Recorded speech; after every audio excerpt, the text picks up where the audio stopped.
This is the Kinder family farmhouse that was built in 1925-26 by Henry Kinder Sr. He came from Germany in 1896. He raised 8 children on this farm. The Kinder family, there were 9 children that came with Henry, and they were his siblings, but they settled in Baltimore and Curtis Bay. In the late 1890s, property in this part of Anne Arundel County was sold to the Kinder family, various members. Henry bought some in 1902. He came down here in 1905. He bought more property.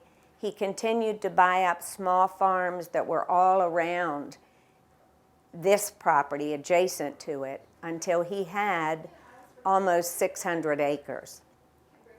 This is the Kinder family living room, though not decorated with their particular artifacts of the 1920s and 30s. We're very proud of our sofa and the chairs that were given to us because they do replicate German styles, and they had to be refinished because they were in such bad shape. But our tables and our phonographs are things that were very important in the 1920s. The one in the corner you really can't see as well because we have it decorated. It does have a lid that lifts up, and we have one that is away for repairs that is a crank phonograph that we try to play when guests come to visit. Our history is on the walls, and most people don't get a chance to read that, but we are very proud of the fact that we've been able to identify so much information for visitors to the farmhouse. This piano over here was made by one of the Kinder boys, Henry Jr., and it's a wind-up music box that can actually be played for pretend by children, though we don't announce that too much to our young visitors. We just love to be able to show it off. As I mentioned, everything in this room was donated to us. This rag rug is particularly interesting because it is the same on both sides. And families in the 1920s and 1930s would collect their rags and send their rags off to the company, Olson Company, and they would pick the color they wanted, pick whether they wanted wool or cotton, and they would have their rug returned to them. The ad that we have says within a week, which is unbelievable by those standards or by our standards today. This trunk is reminiscent of the way German immigrants would have to pack up and travel to the U.S. They would be very limited on what they could bring, and they sometimes chose clothing, other times they chose furnishings that were small, or cookware, or tools. Those were very important items to immigrants that had skills or talents. Whenever you're ready. Okay. This kitchen, everything in it was donated except the kitchen sink.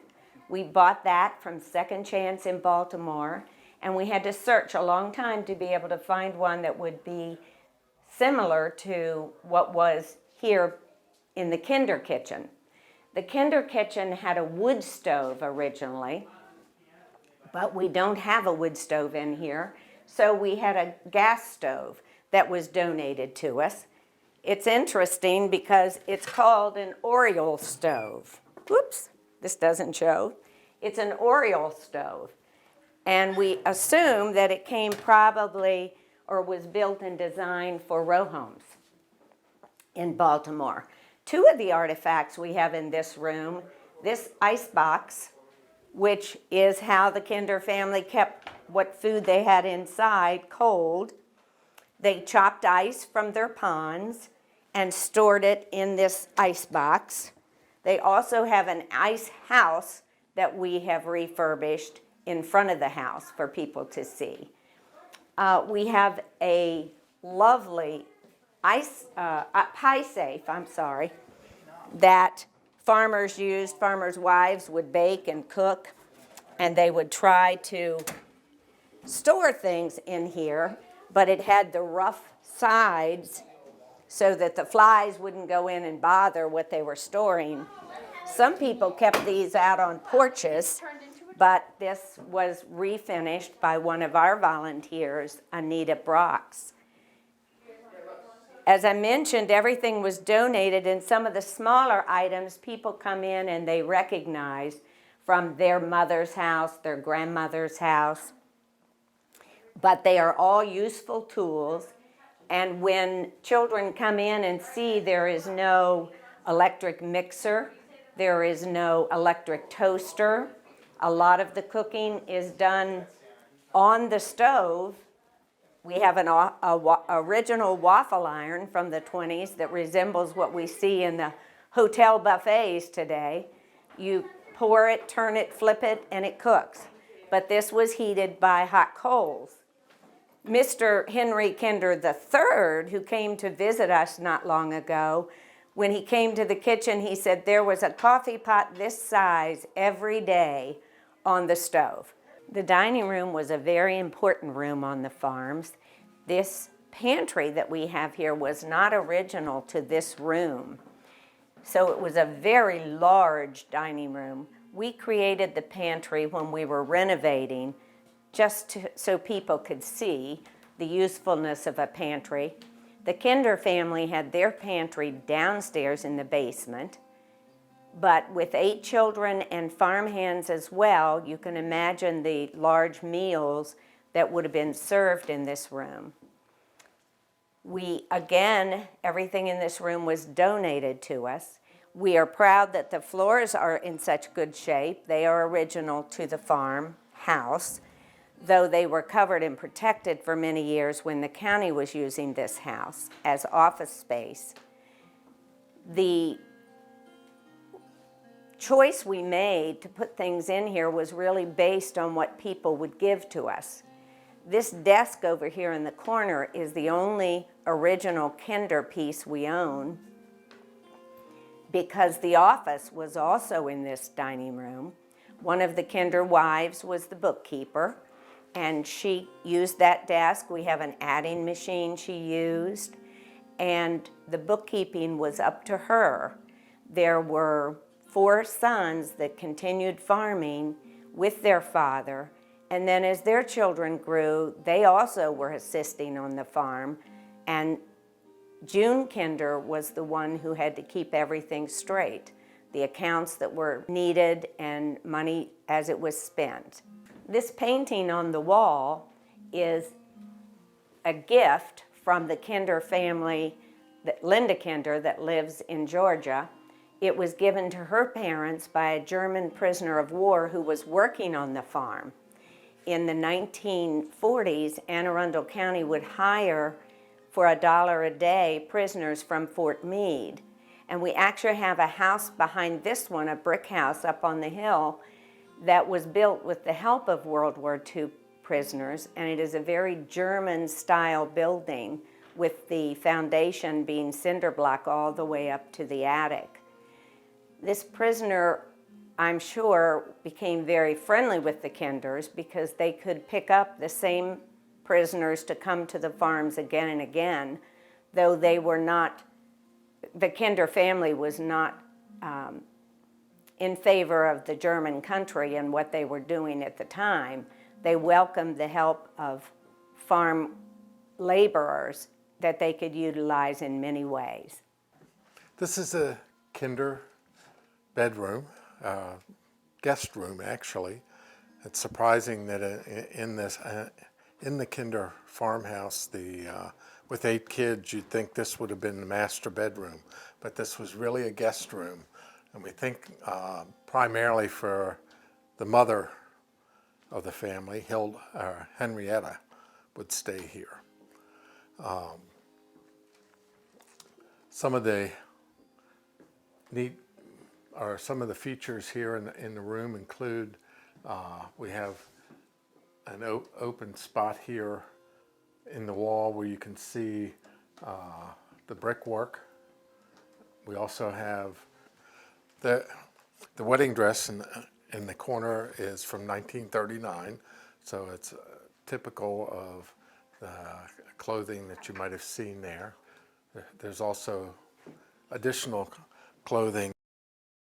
We're upstairs at the Kinder Farmhouse, and one of the unique things about the house, since it was built in 1926, was it did have plumbing, and it had a bathroom. And it's kind of a unique bathroom mainly because of the window.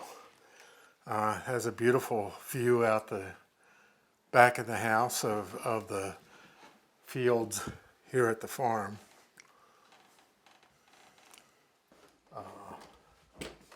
During about Late 1950s, early 1960s, this room was converted to an upstairs kitchen. So we have a small kitchenette here. Because the Kinders were renting the farmhouse at that time, and they had an upstairs apartment and a downstairs apartment.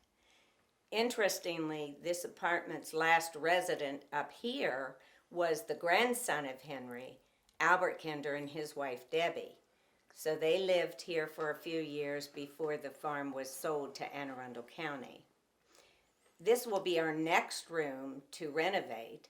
We're going to put new flooring in and have to make a decision about the kitchen counter, whether we're going to keep it or leave it.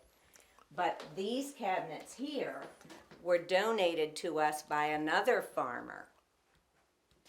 This upstairs area was actually being used by us to kind of stage all the displays we have downstairs and up at the visitor center.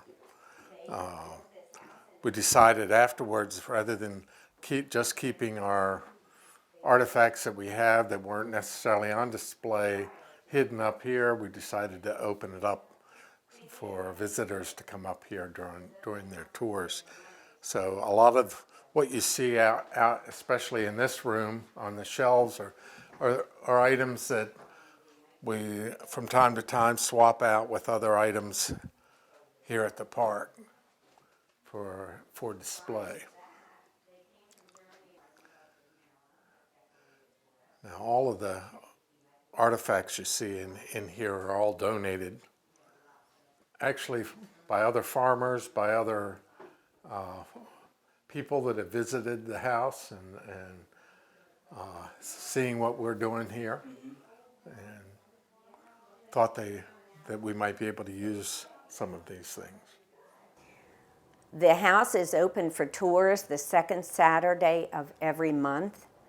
We have a small group of docents, but it was prepared as a museum by the Friends of Kinder Farm Park and volunteers who came forward and helped us tear out walls, paint, bring in furniture, clean up. It took 2.5 years to prepare the house, and in 2013 we opened for tours. The floors are original to the house, though we don't have much original belonging to the Kinder family. We have tried to furnish the house with items that replicate the 1920s, 1930s.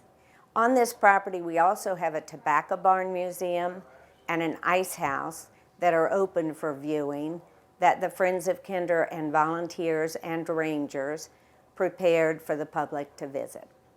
As you have noticed during this program, the house is beautifully decorated by District 2 of the Federated Garden Clubs of Maryland. We have had Crofton Garden Club, Shipley's Choice Garden Club, Chartwell Garden Club, all represented in different rooms. We are very grateful to the wonderful artifacts or displays that they have put here for us. Some of those displays are also older, others are not, but all of them are wonderful.